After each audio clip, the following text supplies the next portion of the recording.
Hi everyone, it's Vacha here from recordingstudio9.com and thanks for joining me again. In today's video, I'll be presenting you Studio One version 3 from PreSonus, which is a free DAW digital audio workstation that you can download and install on your PC or on your Mac and start recording songs. But obviously, being a free version, it's a giveaway. It has its limitations. So I will guide you through how to download it, install it, and set up with an audio interface. And in this example, I'll be connecting the Behringer's FCA 1616 audio interface that you might have seen some reviews that I've done, a 4-part series review that I've done in the past.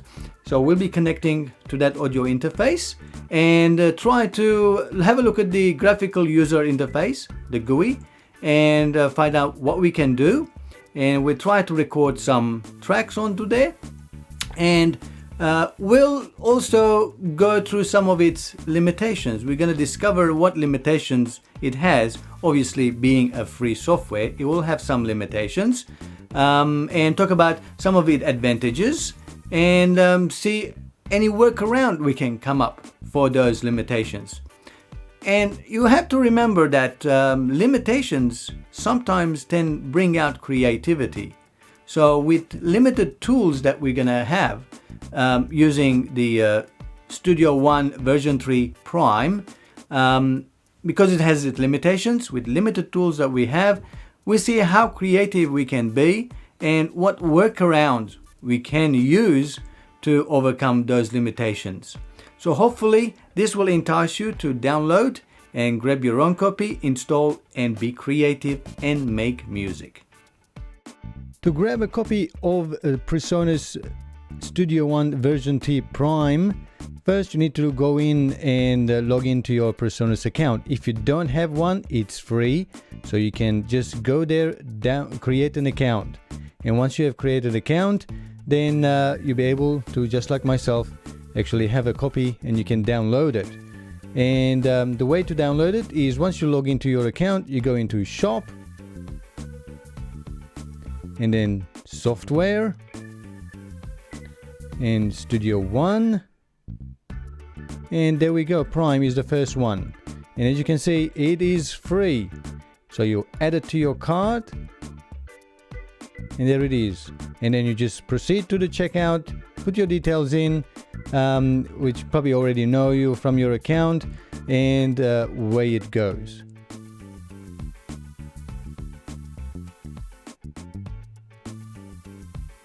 Okay, and then you get invoice, but it's $0, it's all free. Fantastic. And once you've got it, you'll be able to click and, I got another copy now. You can click and download the software. So you can download it for Windows 32-bit or 64-bit, and you can, if you're on Mac, it will automatically find out, and you can download the Mac version as well. And once you downloaded those, now you can go ahead and download the instrument volume 1 and volume 2 and music loops separately. But you can also do this inside Studio One, and I will show you how you do that. I just clicked and downloaded the installer onto my desktop, and there it is there. And I didn't really bother downloading the other 3 additional software because I'm going to show you how you can do it inside PreSonus Studio One. So we just double click and follow up all of the instructions. Yes, I agree, of course. And it will go ahead and install. And it's done. That was really quick. We finish off. And now that's the install. We don't need it anymore. So we put it away. And that's the icon that will start it up.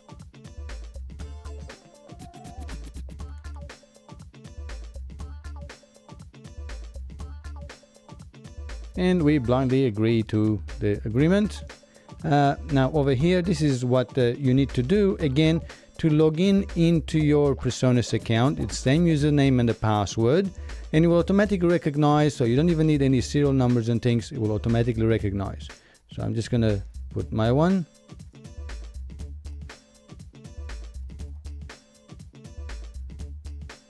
Hopefully I entered the right one. Okay, activate my purchased version, try to full version as a demo, or run Studio One Prime for limited free version, feature limited.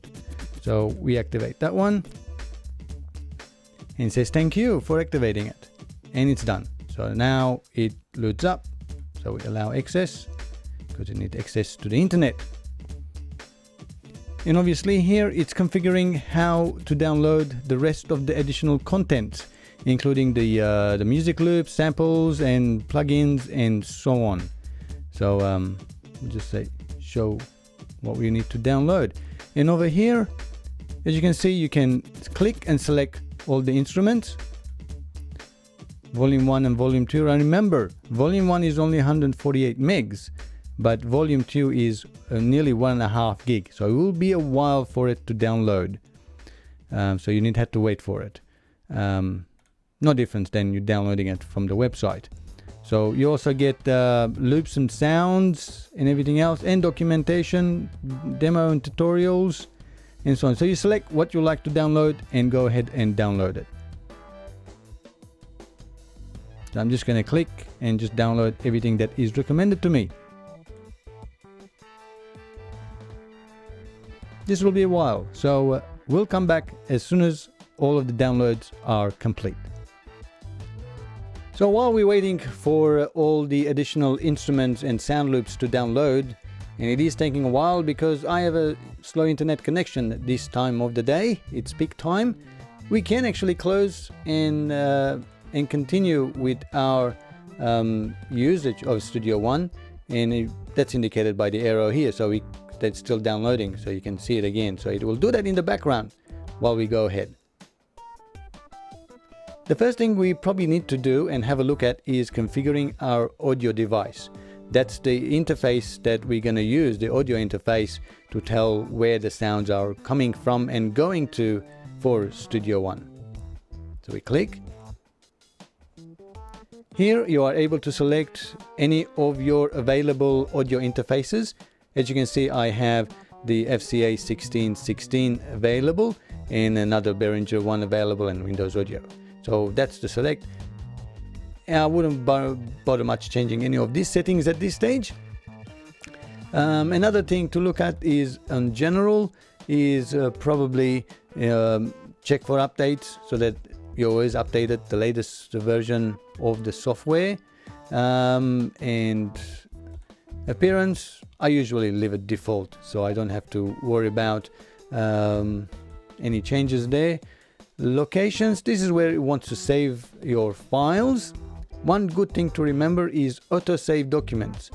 It's been set for 5 minutes, so every 5 minutes it will automatically save the work that I'm doing. That's the audio setup we looked at.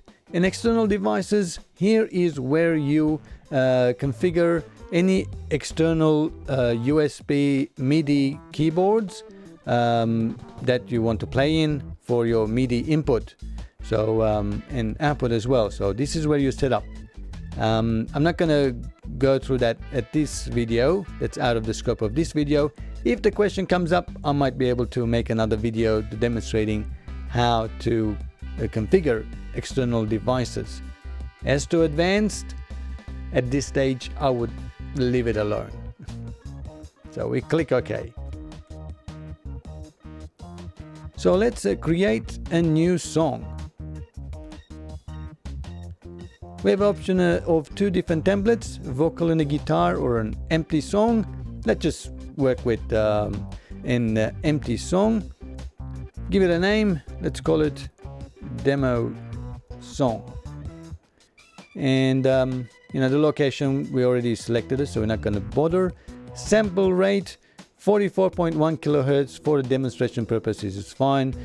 Depending on your audio interface, how high your audio interface the sampling rate can go, you can select.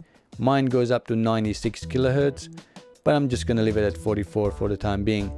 Resolution is something that I would like to have 24 bits. That way it gives me more dynamic range, and so on. And the rest is pretty self-explanatory. Otherwise, you can always, play around with it and see what you can do. And we click OK. And this is the PreSonus Studio One Prime graphical user interface, GUI. It's quite simple. It's not really complicated. It might look complicated. It's quite easy to understand. On our left-hand side, we will see later on how we add tracks. So there'll be a list of tracks listed on the left-hand side. And in the middle, we have the timeline for each one of those tracks. So as song is being recorded and played back, we'll actually see a timeline move across from left to right. And on the right-hand side, we have our browser where we can drag and drop VST instruments, the effects, any loop sounds that we have, audio loops that we have in our library, any files from our hard drive you want to drag onto, and connect to SoundCloud and a pool of sounds that we have here, and so on. So it's all there. This is your browser. And to turn them on and off so we can have more of the timeline, you click on the browser button right down here. Now to look at the instruments, well, we're only going to get one instrument as such, which is the PreSonus one, and that's the presence right here. So once we add a track later on, we'll be able to drag that straight on, and this is a VST sound module that will make you sounds like bass, drum kits, effects, guitars, and you can use your external MIDI keyboard to trigger them and make the sound. So we'll play around with that at next video, because this is just a simple introduction. We also have effects. So this is one of the other limitations is we are now limited to only this many plugins. We cannot add any more, but there is plenty. One of the useful ones would be the channel strip with compression, expansion, gate, filter, and 3-band parametric EQ. Pretty much what we need. We have a delay, beat delay, or just normal delay, and then reverb, flanger, chorus, phaser, and if you're playing guitar and recording guitar, you have Empire, where you can actually have all sorts of guitar effects. There's also red digit distortion. This is a sort of distortion effects module, and a tuner as well, so you can tune your guitar. So that's what we are limited to. We cannot actually have any more VST plugins. So let's close the browser and have a look what else we have on the screen. At the bottom is our transport mechanism. So it tells us all the time which the timeline is at. Fast forward, rewind, play, stop and record and loop, and everything else, and levels and so on. And at the top is our toolbar to cut, copy, paste, slice, dice, and all of those things to our audio objects. Now that we know what it all looks like, the next thing we need to do is set up the song.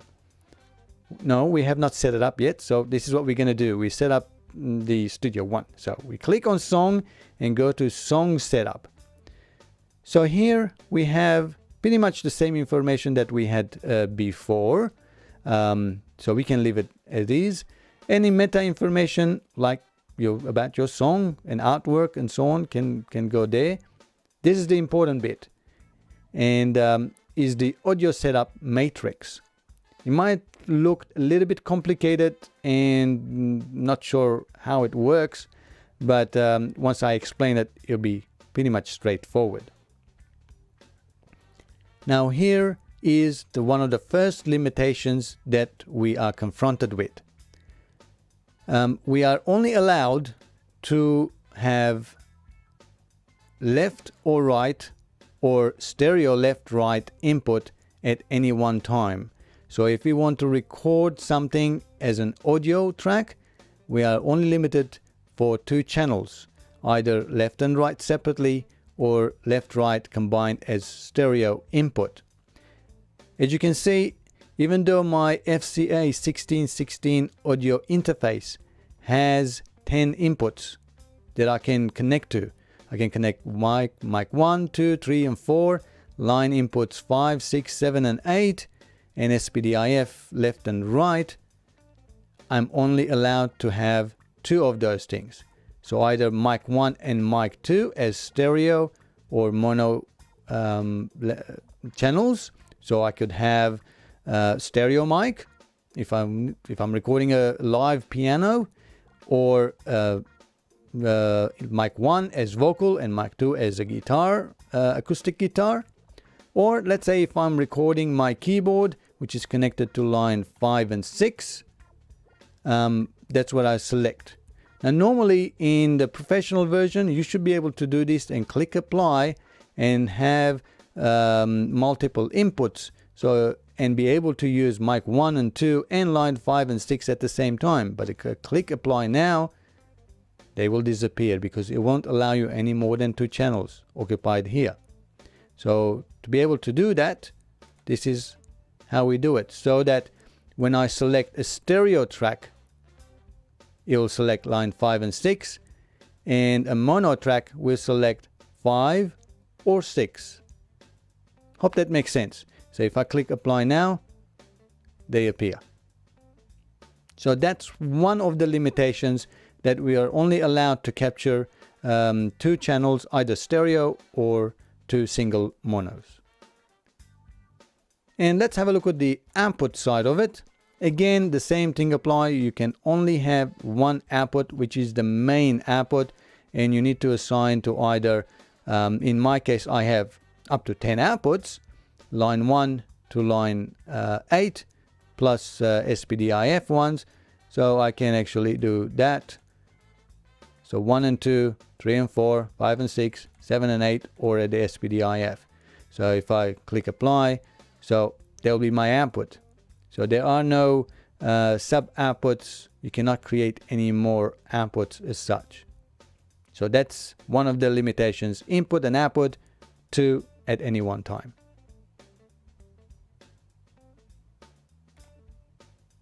So let's get started and add a track so we can see what we can do. To add a track, we can simply click on the plus sign, or you can go to track and add tracks. It's the same thing. So we'll take the easy shortcut. Now the track we want to add, we can give it a name. I'll leave it at piano. And here we are able to select whether if it's an audio track or an instrument track, which is a MIDI track, or automation track. We'll look at those 2 later on. So let's select audio. And we only want to add 1 track at this stage. But if you wanted to add multiple tracks at the same time, you can add the count and it will add that many tracks as you need. Here the format, we like it either stereo or mono. And we can select a preset. Let's say if we were recording a piano and we want to have some preset already in there, you can select preset. Let's see what we can find. Instruments, probably Rhodes or grand piano. And what this will do is automatically insert plugins, the VST plugins, whether reverb and compression and EQ and so on, that is automatically set, to a default piano sound. Now, for some people, that might be quite easy. So it will automatically do things for you and you just go in there and tweak it. Or if you want to start from scratch, then you select no preset. I personally, in some cases, I'll choose no preset. And at other times, I might choose some preset to make it really easy, because I know that I have used that preset before and I know what the settings are. I can select that you can then go in and do the final adjustments in there.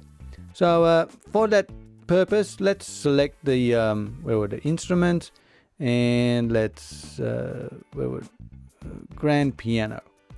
The next one here is the input. We want to know where it's coming from. It's labeled input L plus R. And if you remember from our matrix, that's what we called it. And you could call it anything else in there if you like, but that's what is selected. And the output is, obviously, there's only one output, which is the main. Now, if we select it as mono track, as you can see, now we have a choice of left or right. So let's leave it at stereo and all selected. I might actually remove that just to make things more interesting, so you can actually see how we add effects and VST plugin effects onto the tracks. So let's click OK, and our track is ready. So that's our first track that we can see, and it's using inputs left and right. We can still change it here, of course. As you can see, it's saying line 5 and 6 that we have, and you can go ahead and do the same metric setup here, which is quite handy. So for each track, you can go in and select a separate input. Remember, only 2 allowed, and then go ahead and record it. So we'll leave it at that. And this is our timeline. Now I have my keyboard already turned on and ready to go. So we'll just arm it and we can listen to it. Now, to make things easy, I normally bring up the mixer. This will show us this is our track, which is pretty much the same thing as what we see at the top. So we can adjust the volume for that track, and we can arm and disarm it and listen to it or not. So you can listen to it. So let me go and play something on the keyboard. There we go. There are sounds there, and we can record. For the fun of it, the excitement of it, let's click the record button, and I'm just gonna play something on the keyboard as just a demo music from my keyboard, and we can record it and have a listen to it.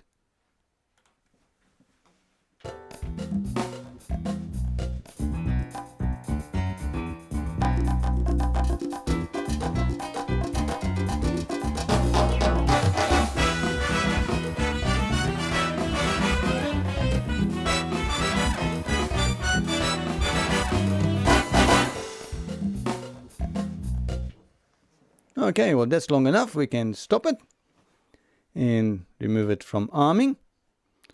We go back to the timeline. The good thing about version 3 is you can actually adjust this now. You couldn't do that in the previous versions.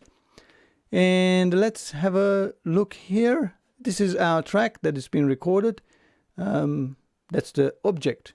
And we can use these arrows here to make it smaller so we can see more of it, or we can really go down and into further details of the track. And we can also expand the track further down so we get to see the waveforms that it's recorded.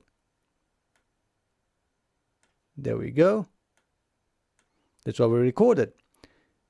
Now we can turn the mixer off and open the editing.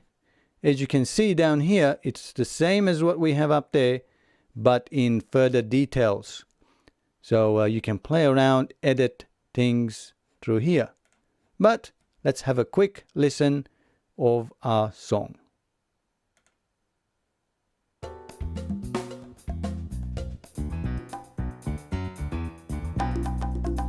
So we can adjust the volume of the track.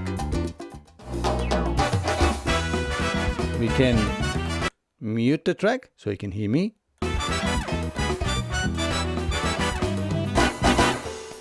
And that's the solo track. So if you have multiple tracks, what will that do is solo it out. So you can only hear that track at any one time. So yeah, that's it. So that's our recording. So we just recorded something and we can play it back.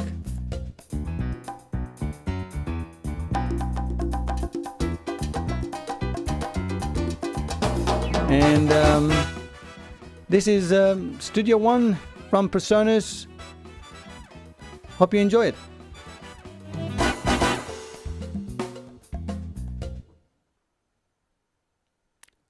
Okay, now we can add some effects to this. Let's close the browser, the mixer, and open up the browser. Let's select the channel strip and we can just drag it onto there. The channel strip is basically now going to apply the effects to that track that we choose. And then if we open the mixer back again, just move that out of the way, and we click on this arrow right here to expand it, you will see that these are our inserts. So it automatically put it in there. Now we can quite easily click the insert here and choose any of the effects that we want. But you can just drag and drop to each track whatever effects you want to apply. So and you can stack them as well. So if you have, let's say, the channel strip, so you can apply compression and EQ. What you can also do is maybe add reverb after you've done that. So you can add mix reverb. So you can add as many as you like, or as many times of each one you like. So you can have 2 channel strips, you can have 2 mix verbs and a delay and so on. So that's how you get to see what you want. And this icon here, you click, turns them on and off. So if you want to try without the reverb and see how it is, you can click there, or you can click here. It's the same.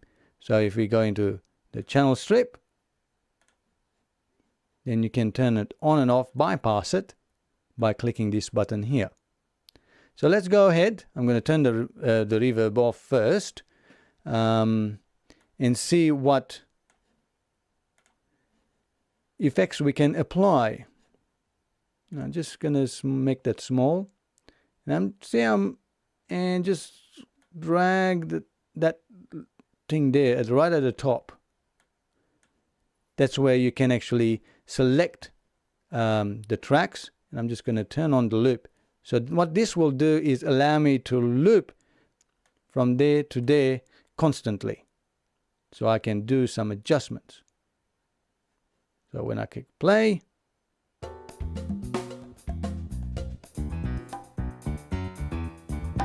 okay, let's have a look at some of the effects. Let's add some compression.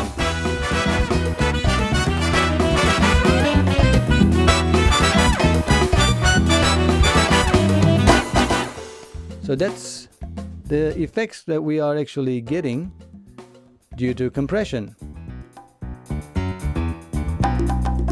It does sound louder. Or let's add some further bass.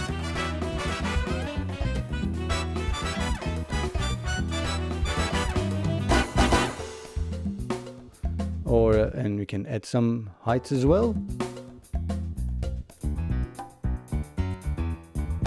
So you can play around with it.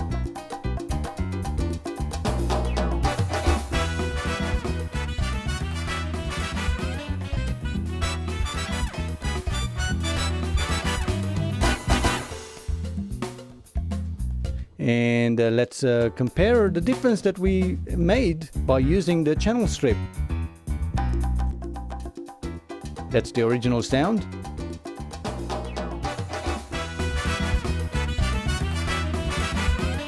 And that's with the effects. Okay, why don't we add some, maybe some reverb.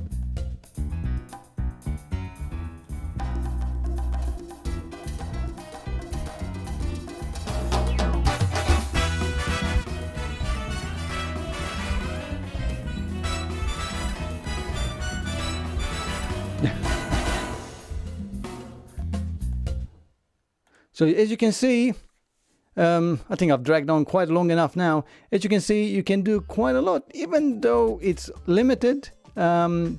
but in features, but not really. You can be really creative. So you can add more tracks, you can record more tracks. Let's say if you recorded drums first and then you recorded the bass guitar, the lead guitar, the acoustic guitar, the rhythm guitars and the vocals and background vocals, you can keep adding the tracks. You can add the pianos and so on, and for each track you can apply one or two or multiple effects for it. And yeah, it's really as simple as that. Really as simple as that. And I'm hoping that in the future videos I'll be able to go through some of the other transport options at the bottom. At the same time, some of the options that the toolbar options of how to cut, copy and paste and sync things to the grid of the timeline and so on. Now you know what PreSonus Studio One version 3 Prime DAW has to offer you. It's a free download, so you can't really go much wrong. And you know its limitations, what you can do, what you cannot do. So use those limited tools to come up with a creative song. Record your next song and see how far you can go and how creative you can be. If you have comments, please do leave below. I'm more than happy to answer them. Obviously, as I mentioned in future videos, I will talk about any new workarounds and tips and ideas and tricks. If I come up with, I will make no videos, so make sure you subscribe to my channel. That way you'll be kept up to date. And yeah, so you just need to go out there and be creative and make music. So until next time, thanks for watching. Cheerio.